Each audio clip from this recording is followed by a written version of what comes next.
வயசுல எனக்கும் தான் இருக்கு. என் வயசுல நம்ம வீட்டு பையனா என்ன சொல்லுவீங்க?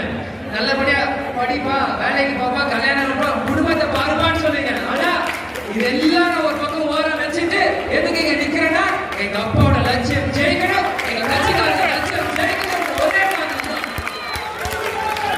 எங்க அப்பா எங்க தாத்தா ஆர்வாட்டி சிஎம், எங்க அப்பா சிஎம் இல்ல. அதே மாதிரி மத்த தலைவர்கள் மாதிரி எல்லாருமே மத்த கட்சியோட பின்புலத்துல கட்சி செய்யறவங்க இல்ல. சுயமா சம்பாதிச்சு, சுயமா ரசிகர் கூட்டத்தை உருவாக்கி, சுயமா கட்சியை இந்த மதுரையில் ஆரம்பிச்சு சுயமா நிக்கிற கட்சி இந்த கட்சியை எவனாலையும் அசைக்க முடியாது, என்னைக்கும் அசைக்க முடியாது. ஏன்னா இது கேப்டன் ஆரம்பிச்ச கட்சி. இந்த கட்சி சும்மா நாங்க ஒரு வசனத்துக்கு பேசுறேன், தைரியமா பேசுறேன் மட்டும் நினைக்காதீங்க.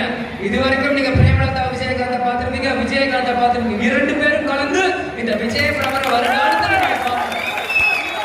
இதுதான் உண்மை. ஏதோ நான் படிச்சிருக்கேன், பையன் சென்னையில இருக்கான் மட்டும் யாரும் நினைக்காதீங்க. நேற்று நைட் திருவண்ணாமலையில 10 மணி நேரம் திருவண்ணாமலை இருந்தேன். இன்னைக்கு காலைல மதுரைக்கு வந்து முன்னாடி நிக்கல. மக்களுக்கு ஒரு பிரச்சனை, 1 மணி நேரம் ஃபிளைட்டு, அரை மணி நேரத்தை வந்து இறங்கி வச்சு மதுரையில எங்க இருந்தாலும் இப்படிதான் கேப்டன் எங்களை வளர்த்திருக்கிறார்.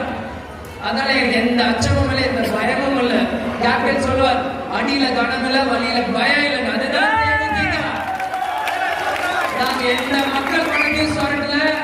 எங்களுக்கு வந்து எங்க கட்சியில அவங்க வந்துருவாங்க, எந்த பயமும் இல்லை. இங்க நிக்கிற ஒவ்வொருத்தருமே கேப்டன் தான்.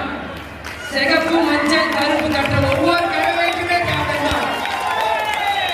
இங்க கட்டுற ஒவ்வொருத்துமே கேப்டன் தான். அதனால கேப்டனோட ஆசையும் லட்சியமும் 2026 கண்டிப்பாக முரசு ஜெயிக்கும். இன்னைக்கு ஆட்ட கட்சியும் சரி